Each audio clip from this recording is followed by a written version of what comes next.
I'm joined other than by Dia. I'm also joined by Dira.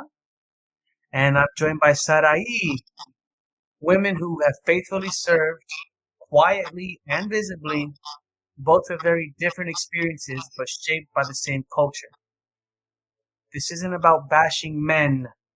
It's about hearing, about listening. And we can all start seeing a little bit more clear.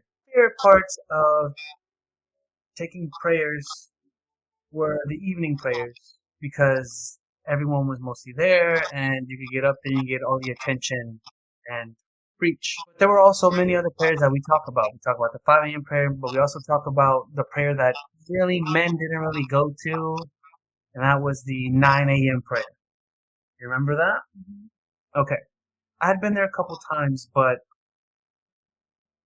it's a prayer where, I mean, for me, it was a little weird. It was a little weird because it was I was used to, either starting the songs or either leading in a prayer or doing something. But in this case, it was a sister that was leading. So did you ever go to one of them? No, I don't. Actually, if I did, it might have been once. I didn't preside 9 a.m. services many times. It was literally a handful of times. And I'm glad I didn't because I did not like to do it. I did not. To me, it was such a huge responsibility. I did not like to preside those prayers. But the few times I did, one of the things that I would always bump into, regardless of what the topic was, is that I felt like I couldn't relate to the sisters, to the women there, because if I ever got to do it, it was on a Saturday because I worked during the week. And so Saturday mornings, only a few of them would show up. I think the majority would show up during the week. So what I was saying is the few times that I did take a 9 a.m. prayer, I felt like I didn't really relate to the sisters because at least in our church in Lancaster, most of the 9 a.m. prayers were about praying for your husbands because your husbands are at work, praying for your kids. And I'm sure, I don't know if in your churches it was different, but it was kind of like that over here. The topic always ended up relating to that. And I never really went to any because I worked during the week. So the only time I went to a 9 a.m. prayer was when I was taking it. Because if I wasn't taking it that Saturday, I wasn't going. I remember complaining about that. Yeah. But that was one of the major problems that I have. What in your churches was it normal for men to attend? We would kind of sneak into the back. Was it like 2, 3, or was it like 10? Just like 2 or 3. Okay. What about you, Sarai?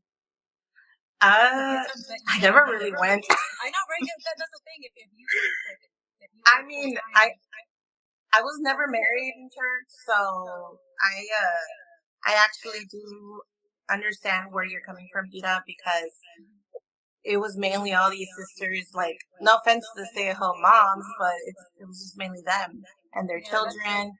And so the only times I actually went is if I had an activity at the church and I was already there. Okay. The other issue that I found with these 9-8, I don't want to sound like I'm criticizing it, but I feel like it put sisters, the women, in a very tough situation, especially mothers. And Tabby, you can chime in here. At least the church that I went to, a lot of the sisters, there were young sisters and older sisters, and a lot of I'm going to say women, because saying sisters feels culty. A lot of the women, the younger women, had some babies and small children. And a lot of them, even if they did know how to drive, they didn't have a car to drive to church. A lot of them would walk to church, which wasn't that much of an issue because they were close. But I feel like I don't know where your churches were, but how did they get to the 9 a.m. prayers? Was it common for all the women to drive, or did they walk? Did they live near the church that they didn't need to worry about this? I was a whole different parent. So probably in late 1970s, early 80s, California. But we used to have our church in San Diego, and we would carpool because not everybody had. I remember there was this hermana that had a van, and everybody would just she pick everybody up to get to church. And the ones that lived close by, they would get there walking, or you would see them, running with a little stroller, rain or shine, they had to be there. I have to say, like Sarai, I was married in church, but I was not a mother in church. And I am so grateful that I was not a mother in church, because even though my baby was like, 8 months when we left, we would go Sunday mornings to the Sunday school, and then like we would take turns. He would go one day, and during the weekend I would go another. I never lived what it was like to go full-time to church, be full-time at home.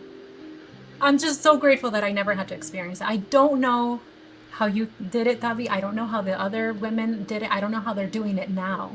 How do you raise just one child and still fulfill all of the requirements in order to get to heaven?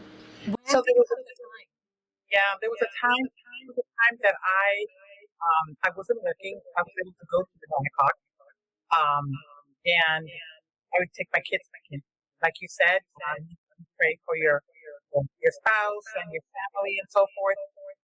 But once I started, I didn't go to them for Saturday, and guess what? It was my day because they their mom, right? And it was kind of different because I learned since I was a little girl. I learned the right word to say. Amo ante la presencia del Señor, blah, blah, blah, So you imitate your elders. It's a tradition. It's something you continue to do, and that's what I did. Your family is priority. Your priority is pleasing the pastor and his elder. That's basically what it is. Yeah, those 9 a.m. prayers, I feel when I was in church, when I was still brainwashed and still believed that it was the Church of God and everything was true, I saw them. I thought that it was like a beautiful blessing for the women to also be able to preside a service for us, by us. But at the same time, it felt like crumbs, like we were being given crumbs. I tell Kevin all the time, I'm glad that I wasn't a man in Luz del Mundo, because I never had to take a prayer. That to me is like a huge pressure. I'm glad I didn't have to do it. But I know that there are women who were really good at it and probably did enjoy giving 9 a.m. prayers. They had the knowledge. They're able to articulate verses and topics and honestly dish it out a lot better than a lot of the men that were doing it. I was very different because I wasn't a holy one, so I just spoke from the heart. I was a very biblical leader, so I would just kind of write down the verses that the pastor would talk about on Sunday, Sunday service. So then I would. That's pretty much what you do, right? Sunday you eat what they talk about during the 6 o'clock, same topic. You're not allowed to get out of it. You need to talk about the topic that was spoken on Sunday. That's another thing. Yeah. But it did feel like we were giving, what is that saying where they tell you you're given crumbs? Like, oh, here, this is for you, so you're happy and you don't say anything. Luz del Mundo is gonna complain about anything, especially any rules or whatever that the apostle lays out. No woman, maybe in our heads we might be like, oh, this isn't fair, but we were never gonna voice that. Right. But another thing that I think I feel like it was just done to shut up the voices that were trying to say that women were being seen as second class, is the diaconisas. The whole thing about the diaconisas. It's something that I didn't understand, honestly, until close to when I left church. I was like, what is a diaconisa? You're not in charge of anything. Like, what do they do? What does a diaconisa do? It's like a vice president. What do they do? It's nothing. It just makes their head bigger. That's all it does. But we left church, and then we find out who were the diaconisas and why. You know what I'm talking, like what these women, it was almost like a reward for their loyalty, for their participation in the disgusting things that were happening behind the curtain. That's what it was. We just didn't know that. Because I do recall reading about some people. They mentioned the specific. Oh, obviously Eva was a diaconisa, but they mentioned other wives of pastors. I don't know if anyone else was a diaconisa. It was mostly pastors' wives, which were basically groomers. Let's be honest; those were the Right, and they did it towards the end. They did it a lot to shut them up. Or, I mean, I heard of one. I don't know if I want to hear the name, but I heard of one that her husband cheated on her and she was going to leave, and so they made her a diaconisa to keep her in church. I mean, that's kind of what they do with the men too. Like suddenly, after the whole Nason thing, a lot of them were being promoted and for nothing. Absolutely, yes, yeah, I agree. That's exactly what it is. But yeah, that's all it is. It's almost like in the workplace, where a lot. Have you guys ever worked in an office where people have job titles and you're like, what does that mean? What do you do? Like, what are you doing all day? I kind of see it like that. Going back to what it is to take the nines and everything. At some point, did you ever feel like the nines were, and I'm gonna say this wrong, right?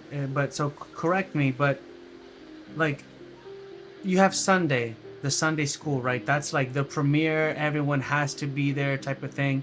And then the weekday evening ones, the expectation is that most of everyone's gonna be there, right? With the nines, did you ever see or feel like it was lesser? Of course, but again, because I didn't want to take 9 a.m. prayers, if no one showed up, I was like, oh, That's crazy because it would I'd make sing my me. hymn and do my prayer and leave. Okay, so in there, it would make me angry Oh no, I when loved you it. would when you wouldn't want to take them. Oh, I remember It would that. make You me would get angry. upset. I would get upset. El celo de Dios, el celo de Dios que Yeah. Yeah, that's Yeah, I get angry, but and I always try to say no. It's just as good. It's just as good as all the other prayers. But in reality, I went to a bunch of them because of I was working third shift and they weren't. It really felt more like venting the problems that you see inside of the church, and I never thought that was beneficial. Like that is how I saw it, right? So you sitting there, did you feel the same way as well? Like it was just a venting session? You said that you couldn't relate well, to the them. thing is, I only went when it was me taking it. Oh, right. Sarai, Tia, any thoughts on that? Um, I don't really have an opinion about the nine. To me, I thought it was just annoying, and it was just time for us to continue to be conditioned to go to church. That's just the way how I see it now. And even back then, I never was interested in taking a nine. I was actually forced to take nines by my mom because either nobody showed up, and it was just kind of like out of a whim that I had to do a nine. Okay, well, we'll move on to the topic that's more, I think, You know on why your. your nines weren't good? Because you didn't have a choir. Okay. What did you say? Speaking of choir. Ah, you like that? Okay. Yeah. So, Sarai, I remember when we spoke on the phone, you mentioned, you didn't tell us exactly what happened, but you did mention that once you went to college and you studied music and you learned things that us other choir members in church were not learning, that would have been helpful and beneficial. When you came to leadership to try to offer, maybe teaching or showing the choirs or the choir directors some of the techniques that you learned in your studies, I know that you were met with some pushback. Could you have, I mean, an experience or something you can tell us about that would show us how this happened? Yeah, I, well, let me just back up. So the Ministry of Culture is obviously filled with nothing but men. What is that in Spanish? Ministerio de Cultura. Oh, MISEC, yes. And they're all full of men who are in charge of like the auditions. They were in charge of, yeah, it was always men. we're so used to seeing it that I didn't think anything of it, but yeah, there was never a woman there. No. Even like the choral, like the choir studies, were mainly men. I mean, I won't disregard that there were some like choir director sisters, but they were not the ones directing, and very few were. Like Alicia, she was one, and I think that sister from Veracruz. Pero son bien pocas. It's like very few sisters who actually would lead those kind of choir rehearsals. But here in the States, you didn't see that. And so whenever I would try to bring ideas or try to say something, it was like, oh, no, this, we got to do this. Like, no, the agenda is this. And then we're going to get to your stuff later. And it was just always like later. They never really wanted to hear. And there was only one person, I don't want to say his name, but there was just one person who really listened to me. And I have high regard for him. I don't know if he's still in church or not, but I want to say he was like one of the very few people that opened up to what I had to say, and he was very receptive. But you don't find that, especially in the choir world in church. Now that I'm out, I feel like more, we saw it. Okay, like I saw it. I saw all the stuff, all the negativity, all the competition and all. I saw it, but you don't talk about it. You can't hear me again? Yeah, so we noticed all the stuff that was going on in choir, but it was just the same old, keep the peace, don't criticize, don't say negative things. And so we all put up with it. Well, I will say that not only that, but choir is a huge power struggle. And that's something that I noticed is that a lot of choir directors, the male choir directors, weren't willing to hear what others had ideas. And so they would either just kind of put us to the side, or I don't know, put us to sing in front of, like, give us a puesto, to sing in front of everybody, or give us a solo part or whatever, just to, fluff the ego or whatever. So I had a lot of ideas about changing choir, and they just didn't want to hear because it was more of we have some sort of agenda to fulfill. And that's really crazy because, they preached a lot about crecimiento y mejoramiento y educación. But then at the end of the day, it was the same people leading everything. It was the same, like David Mendoza y Pablo, what's his face? ¿A quién más conocíamos on that microphone? And this is all choir related. Like, it was always the same boring faces. And we knew personally people that could sing even better than these people. Mm-hmm. And this was, me and Kevin started late in the game, like after we got married, like auditioning to sing and doing things with choir. And I would tell him, like, why do they always have the same singers, the same thing? Like, there's so much more talent in church.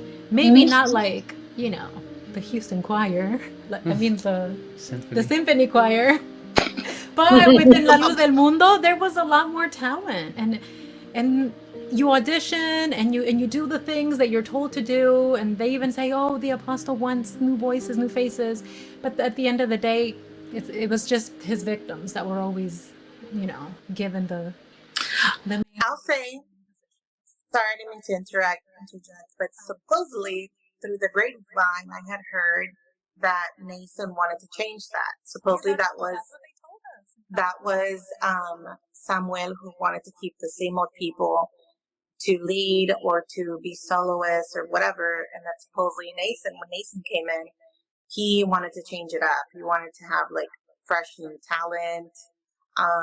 But I mean, I know we're talking about the misogyny in the church, but it really pertains to also the ego and the type of mentality. Like, they were very, what's the word? I can't find the word. They were just very ego driven and muy presumidos. I don't know what the word I'm trying to find, but they're very show ups, and I think they like that. They like that kind of environment, I was not for that. I hated that. I know that you mentioned too that I don't know if you said this during your last interview that they would approach you and they wanted you to direct the choir, but you always said no. I'm assuming Yeah. because of how things were. You saw how things were and you didn't want to. I No. felt the same way. I feel like Okay, what's so the point if nothing's gonna change? You're putting me in a stressful situation where I'm not gonna be allowed to actually help and make things better. you remember the many times I made you direct? Yeah, and I didn't like it. Yeah. Yeah, I thought you were better than me. Didn't want to say anything about it though. But with choir, I wanted to share something that happened in our church. This was back, I think, were we married? No, we were dating at the time. Yeah, we were dating at the time. So the ministers that we had back then, one of the choir members complained because the minister's wife approached her and spoke to her about her hair dye and her nails. Well, she took it to heart because she was the only one that she was the only one that was targeted. No one, she didn't approach anybody else. So she took it to heart and complained. And so then the ministers, seeing themselves in a tight position, not knowing how to answer to this person, decided, let's punish everyone. And so they gave did they give the guys or just the women? I don't remember the guys, the 2 weeks discipline. Oh no, it was just the women. Just the It women. was just the women. Yep, it was just in the our women. choir. Yep. Everybody got 2 weeks discipline or probation, whatever you want to call it. I call it discipline. Some people say probation. We got 2 weeks. And so each one did their 2 weeks like consecutively. It wasn't at the same time. So what happened is that the minister's wife then went around during that time and she would watch you during the week or on Sundays and try to find something wrong about you to tell you this is why you're getting 2 weeks. And my thing was, she's like, Dira, these were good. Our ministers that we had back then were like, Jovel, right? yeah. I thought we weren't gonna say that. Oh, you didn't say his name. She's like, Dira, I just noticed the other day you walked into church and I thought I saw a slit in your skirt. And I thought, is that what I saw? And then I looked again and yeah, it was a slit. And I was just like, okay. Like, because I just thought we were going to get 2 weeks regardless of what we look like or how we dress. She's like, yeah, so I think I'm going to give you 2 weeks because of the slit in your skirt. Oh my And I was gosh. like, okay. But like at this point, we already knew we were all going to have 2 weeks. You want to know something? So then revivals Go ahead. Finish your revivals piece. came around during my 2 weeks. And of course I couldn't be in choir because I was in discipline or probation. So like I come in and instead of going up to the choir, I stay in the bottom part. And obviously everyone else is in choir. And in mid prayer, the minister's wife comes over to me and she's like, Dira, I just want to let you know that it's okay for you to go up in choir because this is revivals. It's almost 2 weeks anyway. You can just go ahead and go up. And I was just like, no, I'm not going to do that because then I'm going to be a target. And they're going to say, well, why is she up here if she's doing her 2 weeks? She's like, no, but it's okay. I'll explain to you. I was like, nope, I'm going to stay down here and I'm going to fulfill my 2 weeks. I'd rather not. I don't want to stir the pot. And she was just like, okay. Because she was kind of like, she wasn't confrontational. But at that point, yo ya estaba like, I was like, Hey, Dira, can you see smoke coming out of my ears? Wait. A little bit. I want Oh, to my add another side to goodness. that story. oh, wait, let's just make it very clear. Only the women Yes. got Correct. 2 weeks. Correct. And you ready for it? Mm-hmm. I approved that. Oh, yeah. I remember that. Yeah, I approved that. So they came to me when I was director and they told me what the plan was and they asked me if they thought I was a good idea or if it should just be half and half or what I thought about it. And I said no. They all need to learn. They all need to learn a lesson, make an example out of all of them. So they all don't even think about doing it again.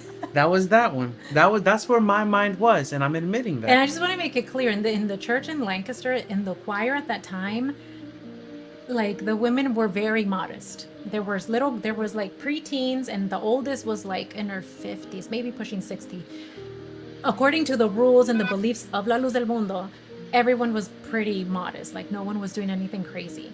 But like there's one person that was called out. Like I feel like maybe she, according to the rules, I want to make it clear, not my opinion. According to the church rules, she was pushing the. Was it my mom? The limits. Stop it! No, Okay. it wasn't. So- oh my god. And the other piece. It was a young woman, obviously. who They it don't was. target older women for that like they do young women. You know who you That's are. another You thing. watch. The second one was for revivals. I got angry at you when you told me that you refused to go up. and I thought it was the devil working in you. Dang, you never told me that. Uh-huh. Yeah, I thought it was the devil working in you No, I was just being because stubborn. I was like, you're gonna punish me for 2 weeks for something that I didn't do? I'll do my 2 weeks. I'm sticking to my 2 weeks.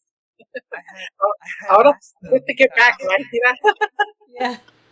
I had asked them to ask you like if it was okay for you to go up. So I asked for permission for them to make an exception for you. So to that's why go she up. approached me? Yeah.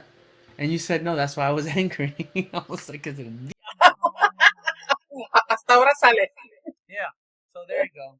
But How's yeah, that the for the story? whole, I mean, women in choir, like, me and Sarai have spoken about, we don't want to come off as like just sitting here criticizing the church and talking bad about the church. But I was also talking to Kevin yesterday, and I was like, it's really hard to do that. It's really hard to talk about your experience in church and not come off as if you're criticizing or speaking bad about the church. And the problem now is that those of us that are leaving, no matter what you say, how you say it, how you live your life, any mention of the church is going to be seen as criticism, and you talking bad about God, talking bad about church, talking bad about the apostles. So I say, speak freely about your experience, because they're all witnesses to it. No, it wasn't done in secret. You know, Yeah. our victimhood was in the open.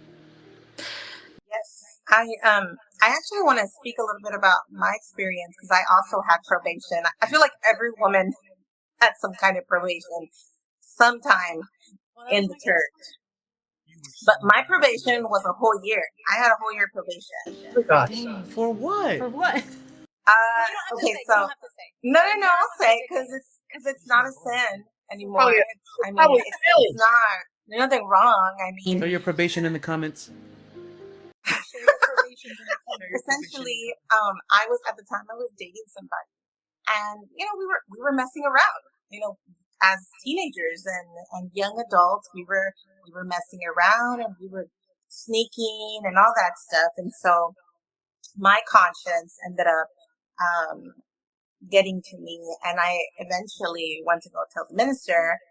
Mind you, the guy I was seeing at the time was constantly telling me, no, don't go see him. Like, God's gonna forgive you. So I was also being manipulated by him at the same time.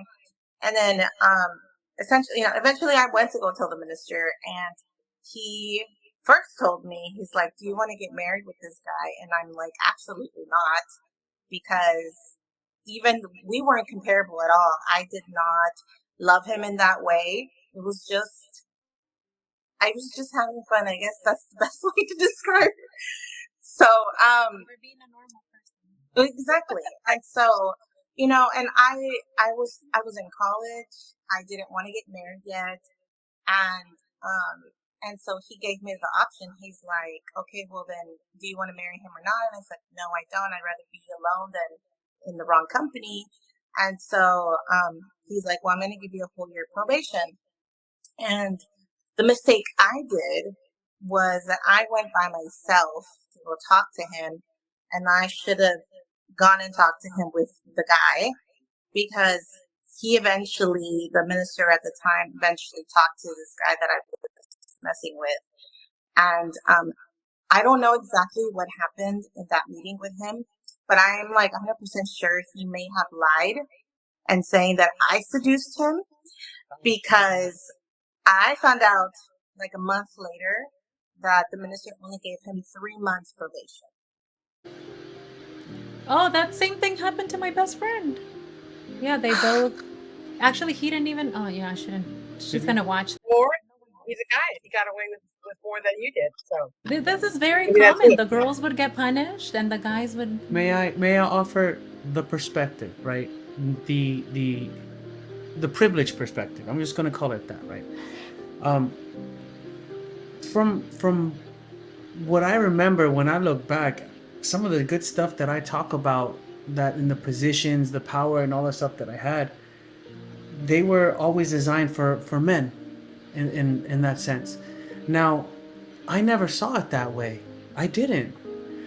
What I was taught is that I was unique, just like everybody else in the church.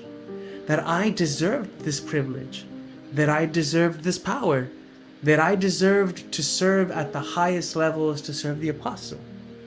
And you would be the complement to that. And Who wouldn't believe that if you were born in that? Who doesn't like the idea of knowing that if you work at it, you could be catered to hand and foot, not only by everyone around you, but by your own wife. Like, this is the imagery, this is the illusion that we bought into, right?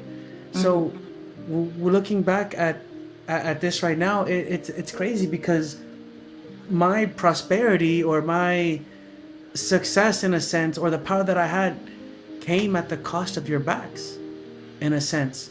For me to be elevated, someone had to be shamed. Someone had to be considered a servant class, while the other one was the to be served class. And one of the hardest things for me, even now, and you see me struggle with it, is that I struggle to try to see the other perspective. Because sometimes the way that I'm living, my perspective, it's just a lot more comfortable in my eyes than to make myself uncomfortable to listen that, hey, this is not about you, this is about us, right? So that's my perspective, and it sucks to even see hear it it, that because I way. do. Yeah, to see it that way, because now all those moments where as choir director I thought that I was doing the right thing, like the many times that Dira would be having a conversation with the other sisters, trying to trigger you, there, that It gets on in your face. like I would openly and publicly reprimand her. Okay, that happened one time. But that to me was like an It hurts. excessive use of the power that I thought that I had. And believe me, I felt good when I said it to you. I'm not lying. I felt good, like you're my woman. Like the And minister in who the also did name that to of, his wife. yeah, el celo de Dios, te vas a corregir, mujer. We had a minister too who one time, it was right after the Sunday school, he was giving, all the extra announcements that everybody hated to sit for, extra time for. And their little boy, he was probably like 2 or 3 years old. He just started running up the side of the church and he was like, let's just say her name is, what's a biblical name? Rahab. Rahab, get blah, blah, blah. And everybody was like, and we've never, they're another nice couple, another very nice couple that we had in Lancaster. Like I can't really say too many negative things about them, but that when that happened, I think it set the tone for how things are supposed to be, and the fact that that you're the wife, you should be watching the kids because I'm up here at the pulpit. Yeah. You know what I mean? Like, I'm doing God's work. it wasn't even Yeah. like it was happening over and over. It happened one time. There was no reason for the anger and the outrage and the authoritarian, like, get, you know what I mean? And it just like, it felt like ick. Yeah. A couple of years ago, before I left too, I actually took a trip to El Salvador. And to be quite honest with you, the churches here in the States are much more liberal. But if you go to like a Latin American country, they're much more strict and more conservative, but like toxic strict, because that one time I went to the Dominican, it really pissed me off because the minister was straightforward and he said, before I start the Escuela Dominical, he said, the woman's job is to take care of her children during church so her husband can hear the word of God. He was straight up. Oh my God. Thank you. Yeah, You know what? Benjamin Chavez. Was it? No, not Benjamin Chavez. What's his name? I thought David Chavez. David Chavez. He came to Lancaster once. Ruben Chavez. Similar to what you just said, Sarai. He was taking the Sunday school. I don't remember what the topic is. All I remember is something that really pissed me off. And again, I was fully brainwashed.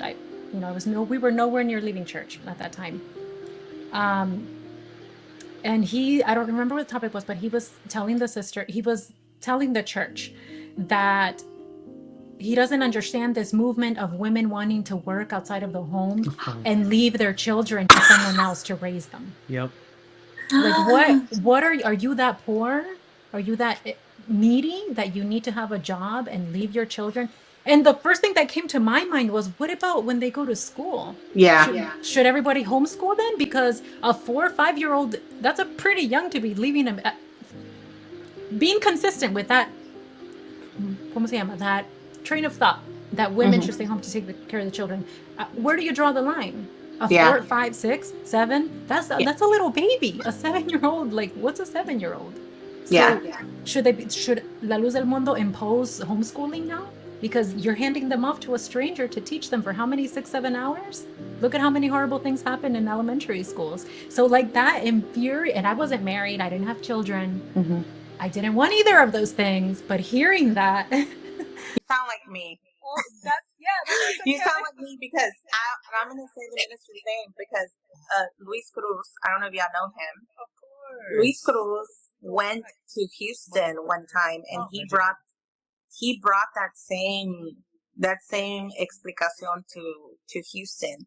And I remember I was in choir and he said that the woman's sole job is to stay at home and take care of her husband and her children. So there was no reason for us to go out and have a job. So he doesn't understand, not essentially he doesn't understand, but he was supposedly using the Bible and saying that women should not be working or why bother going to college to get a degree. And then I came, you're supposed to go to Sunday school to be edified, right? So I came out of there extremely pissed off and mad. I did not feel edified. I did not feel like I found the peace of the Lord on that day. And my mom was like, my mom was telling me, she's like, what's wrong? Why are you mad? And I'm like, I didn't like what he said. I'm like, supposedly he's being led by the Holy Spirit. Why would God make him say that? Because you don't have the faith to understand. That's what. And why did they forbid women to join APS then? Exactly. Forbid us. Wasn't Samuel all about going to college? But if you educate yourself, it's for it's for the ministry. It's to serve the servant of God. That's how they have to go do stuff. Right. Actually, for my experience, because I'm older, back in the days, I didn't have to ask permission to work. Maybe I was just a rebel. I just got a job and I went to work, and then later on they would ask me, hey, why aren't you coming to times? And I would say, well, I'm working now. Hey, then don't fail your 6 o'clock. So I was committed to the 6 o'clock with my husband, in the evening, and my husband would pick me up at work and we'd go straight to drink from there, but they would give you that guilt thing that if you're missing the 9, you gotta be there for 6. But I never asked permission because I knew they were gonna say probably no, and if I wanted to be successful in life, the income that my husband had was going to be living in low income house for the rest of my life, and I said, I'm not going to do that. I'm going to get a job. I have an education. I did. And as soon as I did that, I bought my home. So it's just amazing how they brainwash you to have a woman down here, and not succeed. A disclaimer here. This is not exclusive to La Luz del Mundo. This is even absolutely. among non-religious people that still think this way. So I don't want, anybody listening who's going to, they were just talking about this is, I think it's a society problem. However, in La Luz del Mundo, I feel like Latin American, mostly Mexican, Central American culture was like a huge influencer in all these rules and beliefs when it comes to women or marriage or dating. All the roles that is believed that women are supposed to have. This isn't, I feel like hearing this it isn't new. It isn't exclusive to La Luz del Mundo, especially cults. Other churches in general, you have Mormons, Jehovah's Witnesses, it's the same. You hear the same. You go to the forums of ex-Mormons, ex-Jehovah's Witnesses, ex-Pentecostals, even the Catholic Church. Same, especially like back in our countries, in the smaller villages. They're still living in like 1742, basically. So just want to put that out there that this isn't exclusive to La Luz del Mundo. But it is something that we saw and experienced. And one of the things too is that they loved only during Eva's birthday, they loved using that Proverbs 31, I forget what the verse is about the virtuous woman. But they only read you that part. They don't read you the part where she goes out and works with her hands, and she sells and she buys and she barters and she plants and she harvests. They don't read that part because it's not convenient. Because now you're gonna say, wait, so women shouldn't work? Well, why is this? And this is like in the Old Testament that people love to bash on for how horribly women were treated. So, What if someone said I was talking? That's why I was like, it's the contradictions. Like even when you're in there brainwashed, your brain is like fighting because you have that ability to reason, and we have, what is it called, the spirit of discernment. We were even Yes. fighting our own spirit of discernment in order to accept all of these rules and ridiculous, antiquated ideas of how I'm supposed to live my life and how I'm supposed to look. so the one thing we can agree on for sure.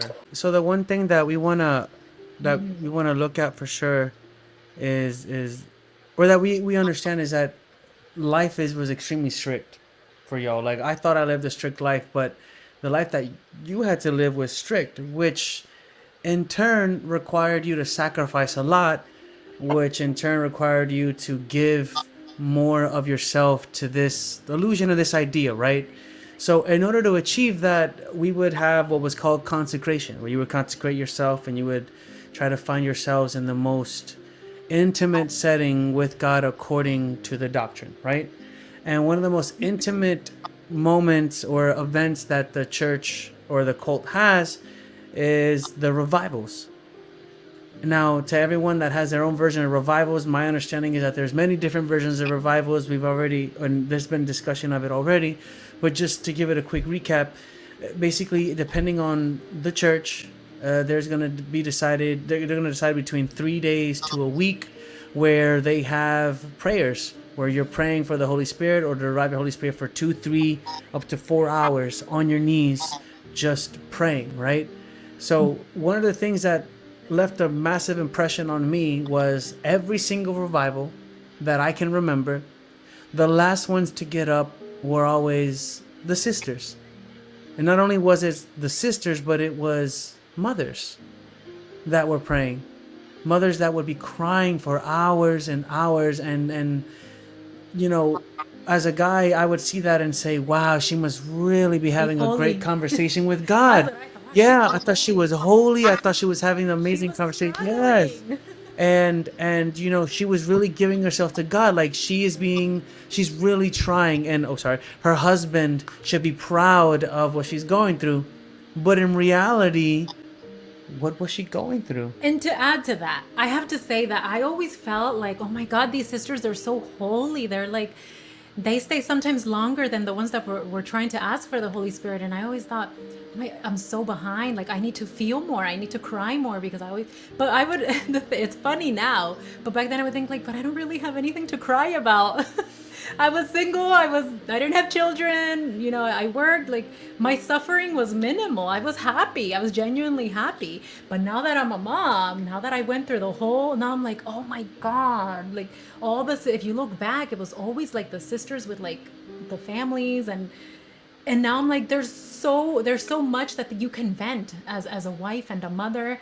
I'm not saying that when you're child free you don't have problems, but No, let's there's be problems, honest, like, and then there's yeah, problems. like like you Totally hurt, agree. you're hurting for other humans now. Now you're suffering for other humans.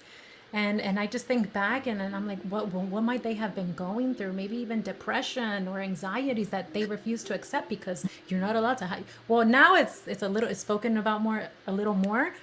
But back, like, I don't know, 10, 20 years ago, you're not allowed to have depression and anxiety. Like in La Luz del Mundo, You that's, do. Crazy if you do. yeah. Which But like I think about it, and I'm like, I really felt like I don't have anything to cry about when I was 10 years ago. I had a lot to cry about. I don't know what you're talking about, but I, you know what? Let me tell you something. I used to always shame myself, and I talked about this in my the previous podcast we did. I always guilt trip myself because I always had thoughts that would go against the doctrine, and so I would punish myself in the sense of like, man, I just sinned because I thought this way. Or, for example, if I went out with a bunch of friends and I stayed I stayed out till 10 p.m. I was sitting. Like those were my kind of things, the things that I would think Well, yeah, about. that's what we would do to ourselves to get us Yes. to that point of recognizing your sins. Right. But So I but would go ahead. Sorry. but I always went back to the thing like but why, like why don't I cry, why can't I cry about it, I why see. don't I Yeah. feel like you know, like And that's another thing, Dira, is you brought up a good point. Is in a cult, and like you said, not just identifying the Luz del Mundo, is they humiliate you. They, they teach you to humiliate yourself under the eyes of God or upon God and say, Dios mío, perdóname por todo lo que he hecho. Forgive me for all my sins. And the first prayer is a prayer of reconciliation because you want to find grace in God's eyes. So literally, they teach you as the worst of the worst. The whole day, like you said, Sarai, that you work, God forbid, you go with your friends and they say something, or even I remember one time I crossed with a brother from the church, and I had gone out to eat with two of my coworkers. I work in IT. Guys, it's most all guys in that arena. And so we went out to eat, and one of them was actually one of my vendors, which was Verizon, a telephone. And I remember that night, the minister called my attention and said, "Sister, why are you going out to lunch with boys, with men? They're my coworkers, and it's one of my sales guys. It's part of the business. Or you can't do that." And I said, "Sorry, I can't help you on that one, but again, with me, I never obeyed because that was my income for work. It's my job. And for me, it was so innocent, just going out with my peers. But for them, if they see mitoteros, that's another thing too. God forbid someone from church saw you because they would go and tell on you, and then it's just crazy. But I bet, like you said, if it was guys, it wouldn't happen to you. It's girls. yeah. You know what we would say to the sisters, and it sucked because I also like we that experience we lived it just differently, but all the work that you would do wouldn't go thanked. It really wouldn't. The things that you would do behind the scenes, no one would thank you other than maybe someone that was a close friend of yours, Right. right? And exactly what Gaviota's saying is how did they make you feel guilty for the actions, good or bad?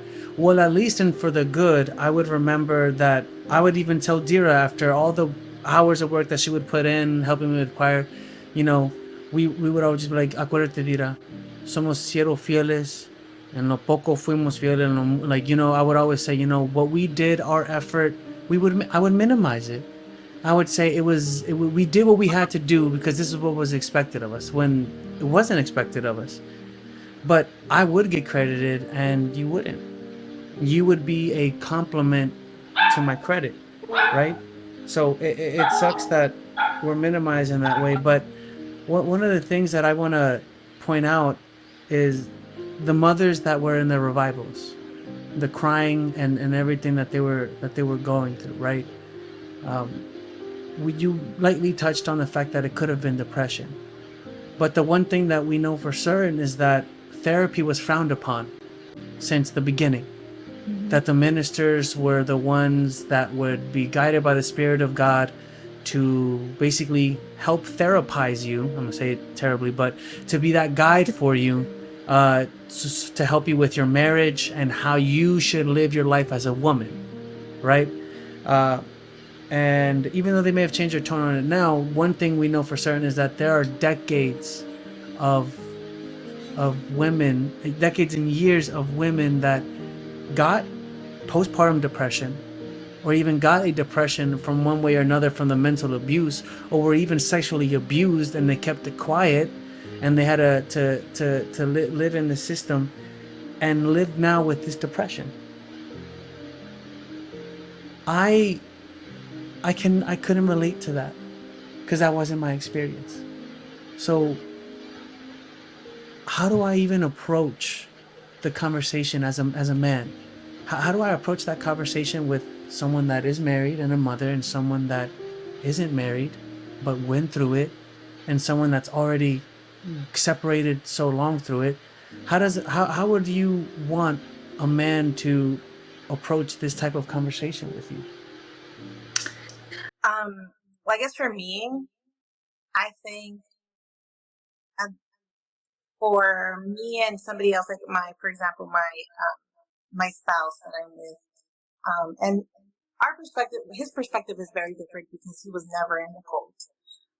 But even then, like when I first met him and I delved into my whole situation of like trying to decondition myself from the cult, he was very open, very understanding, and he didn't give me any type of rebuttal or an excuse. He was just there to listen and to understand and comprehend.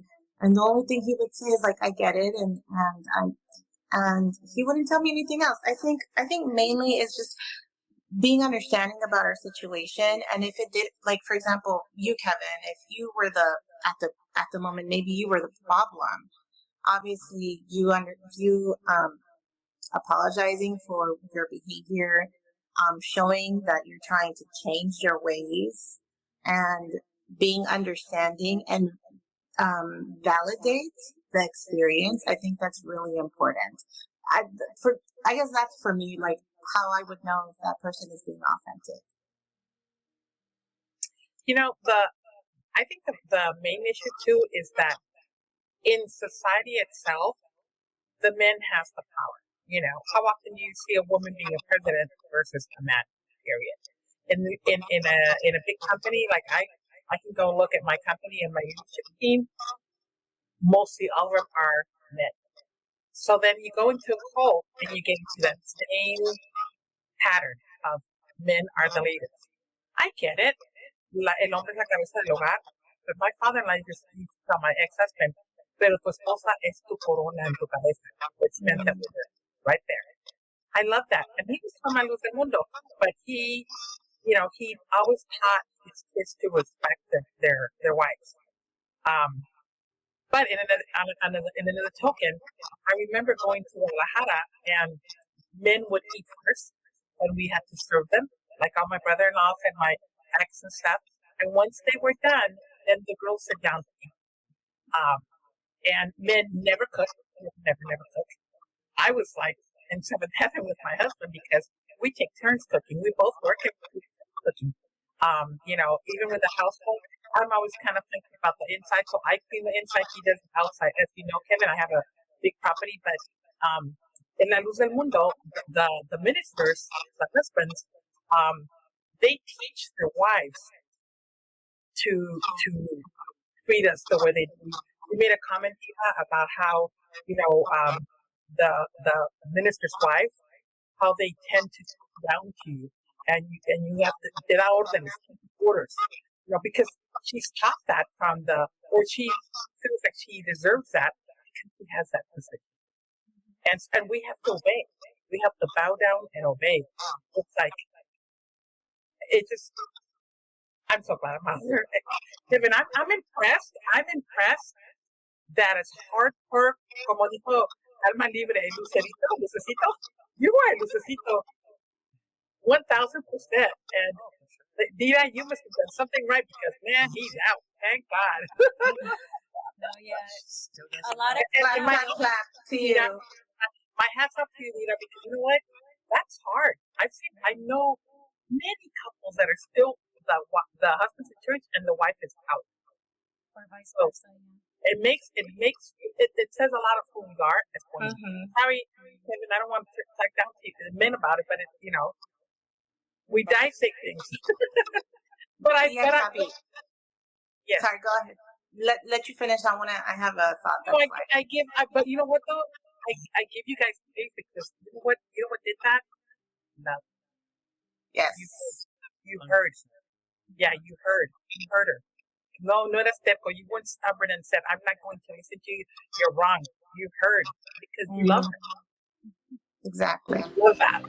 We'll talk about it. I'll definitely touch that point right now, but I want Dira to get her piece in. I mean, I kind of already did on his TikToks. If anybody follows him on. I was on there and we talked about it, and it came out only recently that I didn't know that he was going to report me. I was. When I approached him to tell him that I was having doubts. I didn't know that till he started making his TikToks. So I was like, you were gonna report me? Report you, Lucecito al 100. Crucecitas, crucecitas. Lucecitos unite. Okay, so all right, but you have to recap. Some people haven't seen my TikTok. So what do you say? What did I do that Well, that's showed the you? thing. When Kevin talks about our, when we started opening our eyes, I don't remember. I don't remember when I approached him. I don't remember what I said. He's the one who tells me what I said. I was like, I said that. I remember it as both of us searching and reading the complaint and just being like, wait a minute, this doesn't look right. And what pushed me to do it is at the time I was working at a law firm, and I saw it as, how am I going to defend the apostle when I don't even know anything about the case? I'm going to sound like a fool. Oh, he's innocent. So what is that saying? Yo sé en quién he creído. I'm like, come on, I work at a law firm. I'm not going to say that to people. I need to know. I want to know the case. I want to know who the mother effers are that are accusing him. I want to know who the attorney is. I want to know who his attorney is. That's what started this. That's why 100%. Educate yourself. And then that's when I was like, wait a minute. Wait, pause. Could you imagine el juez y los miembros que dijeron like, yo lo defiendo en la corte and stuff like that. Su majestad, su comida favorita eran huevos fritos. La mía también. Yo sé en quién creído. Yo sé quién es él. Gente mala no come huevos fritos, su majestad. What I mean honestly, is, it feels so, it's embarrassing to look back that we were willing to defend someone that we know nothing about. We didn't know that man. We didn't know him. So he was just a puppet on a pulpit. That's all he was. I want to recap for the men that are willing to listen, right? And I'll say it again. None of this was easy for me. And you remember that as willing as I was, we had to have multiple conversations about it for me to finally piece together. I mean, in understanding the struggles that you went through as. I thought you were talking about opening our eyes to the truth. My bad. No, no. We'll touch up on that right now, but you went ahead there. But we had multiple conversations of what it was like to see your perspective, see your side, see the illusion finally broken, right? So it's not difficult what I'm about to say right now for anyone, the guy that's willing to listen. But if you remember when we were inside the church, when we were inside the cult, when we were inside La Luz del Mundo, and you would go to the minister and ask them for advice about how to be a better person, about how to live your life, remember how much you were willing to listen to someone that you didn't know tell you how to live your life. The attention, the priority that you gave them over everyone else in your life, including your wife. You have it in you. You've shown it. Now, take it and listen to the person that actually matters. And I mean that. At the peak of our time, and I've said it many times in this podcast, I was dedicating everything outside of work for that place and not dedicating any time to our marriage, under the illusion that God would be the one that would fill in the gap. I think everybody does that. But it's not true. You neglect your marriage, your children, your parents, and give everything to church, and then whatever's left over, that's what you give to your family. Right. And it's no wonder that when you come to a crossroads like this, where you see the truth, you don't know how to communicate it. It's okay that you don't know how to communicate it because you weren't taught to communicate. That's the truth. You weren't taught to listen. That's the truth. You were taught to preach a lie. That's the truth. And right? I also believe this is what's keeping a lot of marriages in this church, coming to the realization that it's a lie and that you're being manipulated. The one thing that you have in common with this person who you might not even love, but you're in church and you've been together for years. Now you have children. If you leave, well, now what? Like this is what was keeping what's keeping a lot of couples together in there. You know, they love to show off that in La Luz del Mundo los matrimonios son forever. Well, yeah, because you're all believing, no one has their own thoughts or opinions. You're all being brainwashed. You're all being conditioned to believe the exact same thing, to think the same way, to act the same way. Take that out. What do you have in common? Like, what is it about the person that brings you together? Which is why a lot of people split up when they leave. Here's one, and I have to say it only because it's the biggest one, right? And Sarai, I want you to be the first one to give your thoughts on this one. When you tell a woman she's the reason for man's sinning, and then ask her to serve that man with joy, do you believe? Did that build, like, what? Were you ever convinced by that? Like, No. how did you feel like when you were told? And remember, we remember this. Ustedes son la razón que los hombres pecan, for wearing your little slits, for little makeup, for little extra clothing that you wanted to wear that day. Like, you were the reason I was trying not to sin. You were the reason I was trying to sin. Thank you for covering your ankles, by the way. But how did you take that? I thought it was BS, and it really goes back to just the person who I was in the church. And it's also the reason why I never really got married, because I knew that most of the men in the church had that same mentality. And it was just really hard for me to grasp that. So I want to say that's just a personal thing. I'm sure that there's other women in the church who thought the same way I did. But I never really understood why, if the word of God speaks about marriage being one thing, like one, unidos, and como un solo cuerpo, you know? And so, yes, even though it says that the man is the head of the household, but the way I see it, he's more of the representative of the household.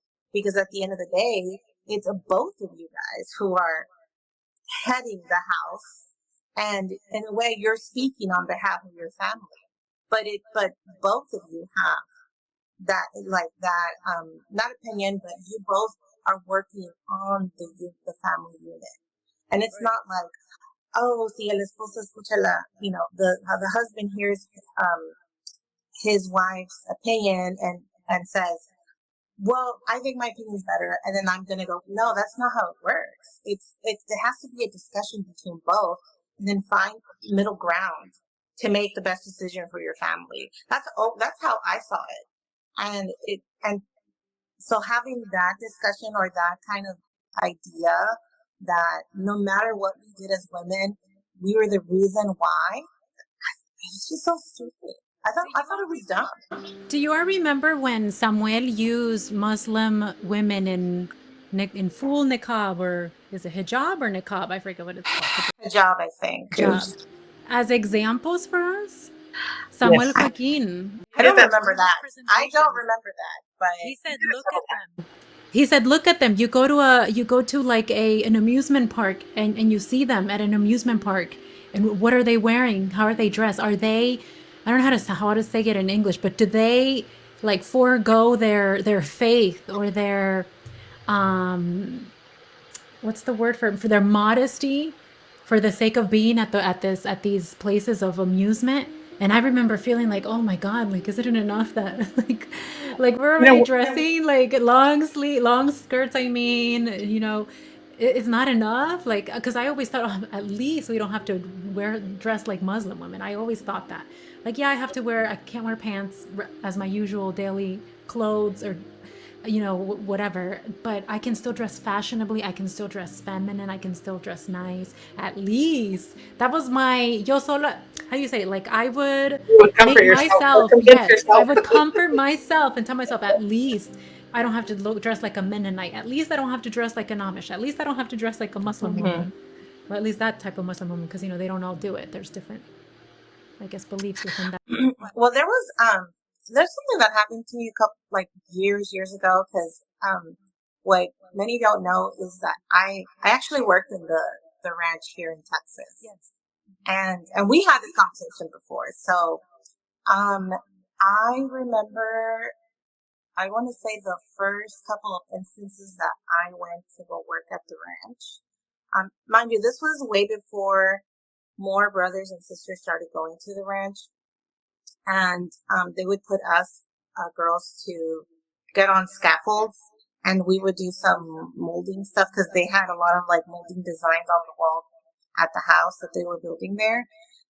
And for some reason, I think a brother went to go say that we were tempting them because, hear this, they were looking up to the roof or to the ceiling, and they could see our underwear under like, or our legs, like under like our skirts. And so, first of all, why are they even looking, if they know that we're up there? And so they accused us of like saying that we were tempting them, which is why they ended up giving us orders that from now on we had to wear pants under our skirts. So from that point on, and I was there for 4 years working, I had to wear pants in the summer heat, the summer Texas heat. Yes, summer Texas heat. Actually, no, Houston was, because the ranch is outside of San Antonio, and it's hotter out there. It's even hotter out there. Yes. I've been in Houston in August, and you go outside, you're just standing there, and it's like Niagara Falls down the back of your neck. Yes. Well, it got even worse after that because a year later,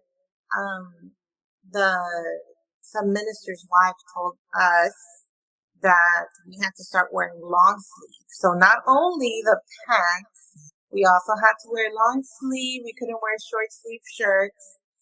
And then, I want to say my third year there, they essentially told us that we could not speak to the guys anymore, even though we were just friends.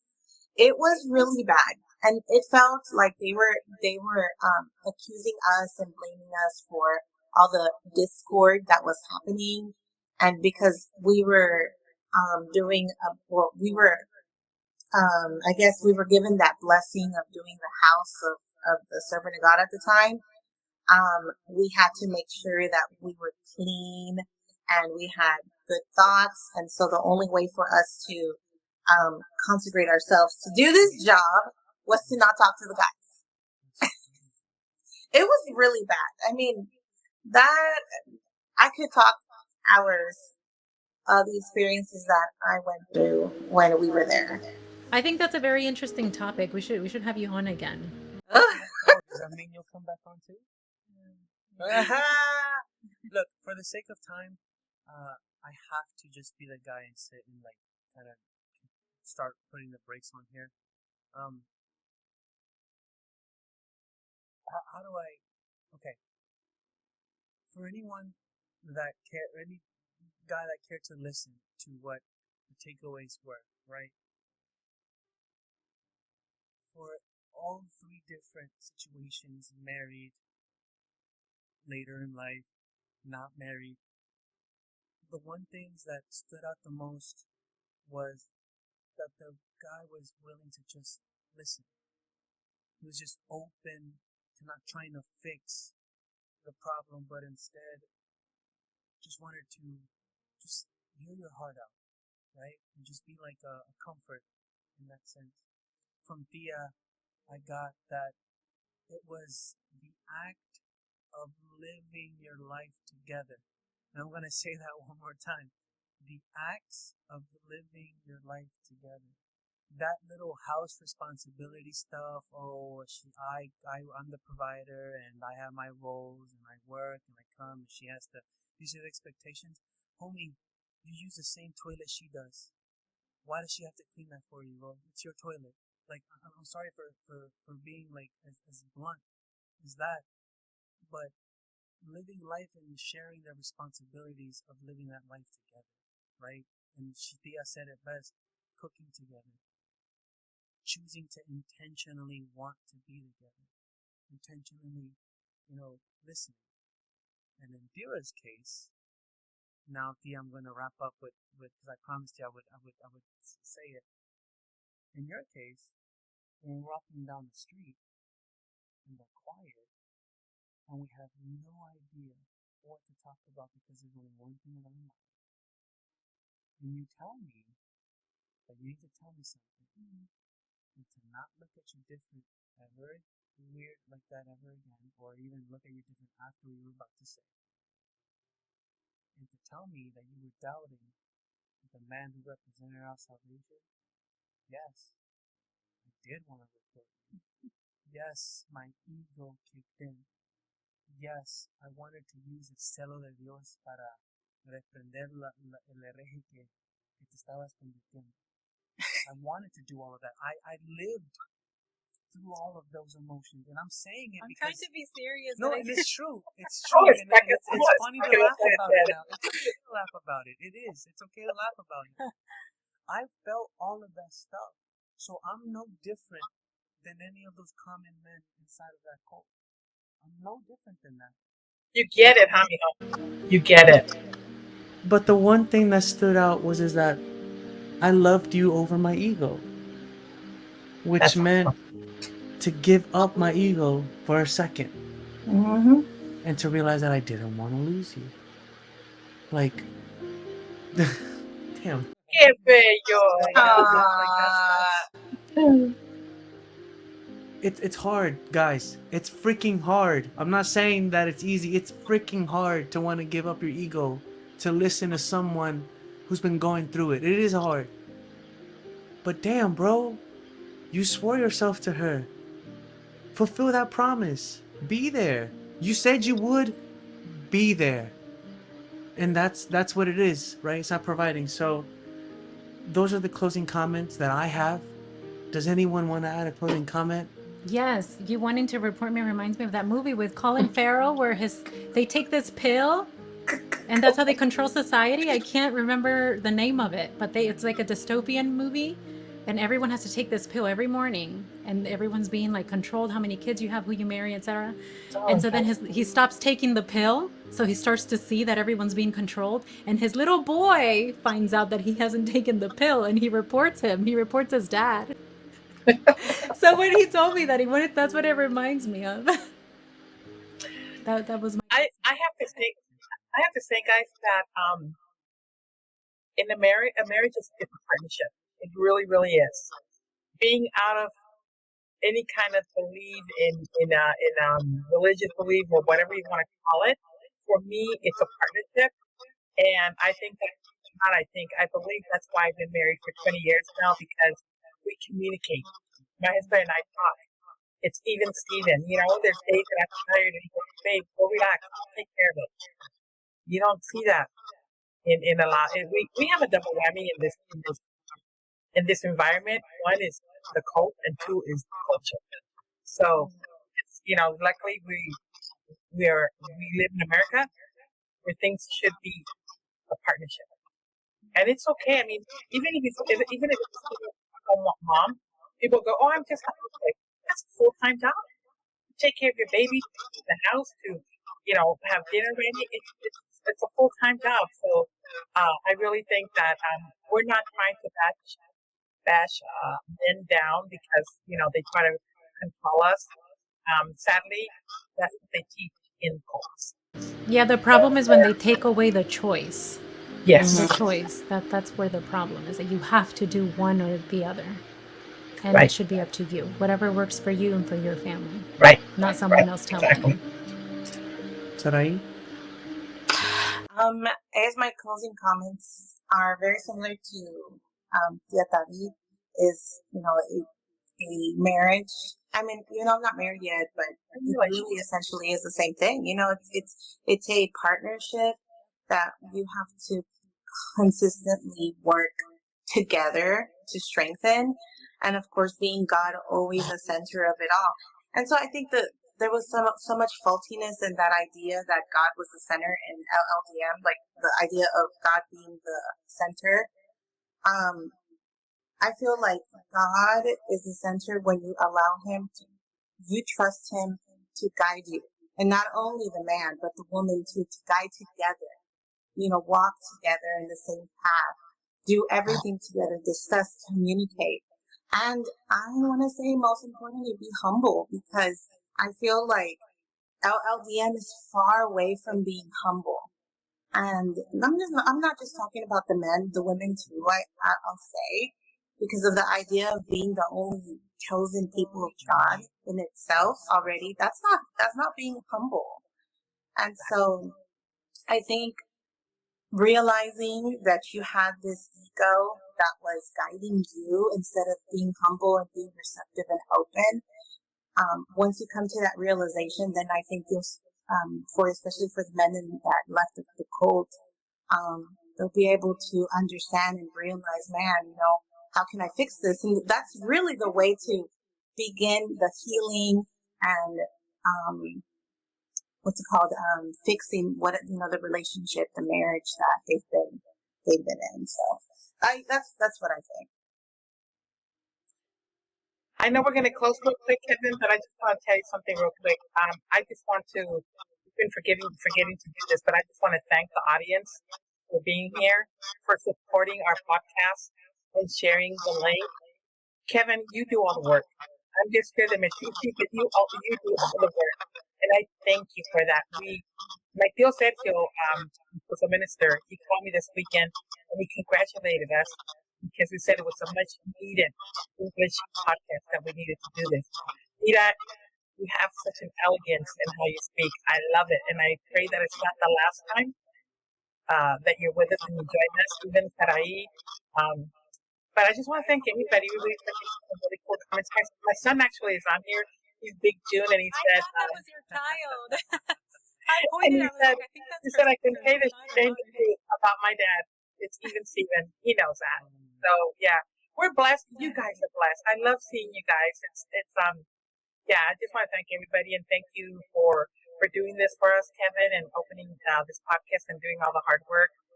Dira, I don't know you that much like I do, but I do Kevin, but I know of you because of him, and there's so much love between you guys and your baby, and I congratulate you both for having the courage of stepping out and doing what you're doing right now. It takes time. Yes, It does. it does. Well, with that being said, the last thing to say is it's okay to be uncomfortable with this conversation. It really is okay to be uncomfortable. In fact, I would even say good. I'm glad you're uncomfortable. Because they've been uncomfortable for a very long time. And, I keep thinking back there. I know so many men that stand up for their rights at work because they're not going to take that crap from their boss. And they defend themselves and they protect their own team as well, right? But for some reason, it doesn't translate when it comes to a marriage. And instead, it's not about protecting us. It's about her side and my side and whose side is going to win today, right? A lot of jokes come from that. This isn't about that. This is about being uncomfortable and asking the women in your life what they have carried in silence. I've asked you many times, are you okay? When we first left. And it wasn't until the later years that you finally started opening up. And I even almost believed that you were okay when you said everything's fine. But you hadn't found your voice yet. And men, it's gonna take time, but always ask. And then when they finally answer, don't explain anything. Just listen. With that, I hope everyone has a wonderful night. We will see y'all next week. We have Ex Obrera's recording coming up. That's going to be fire as well. And then I'm letting everyone know in advance we're going to be taking a 1 week break so I can restructure some things. And if anyone wants to jump on, do any pre-recordings, they want to do their thing, let me know. I'm right here. The email is right down there. If you got Tia's number, text her right there. If you know me, I'm on Facebook. Find me on TikTok. Y'all have a wonderful night. Bye. Bye. Love you guys. Have a good evening. Okay, we are all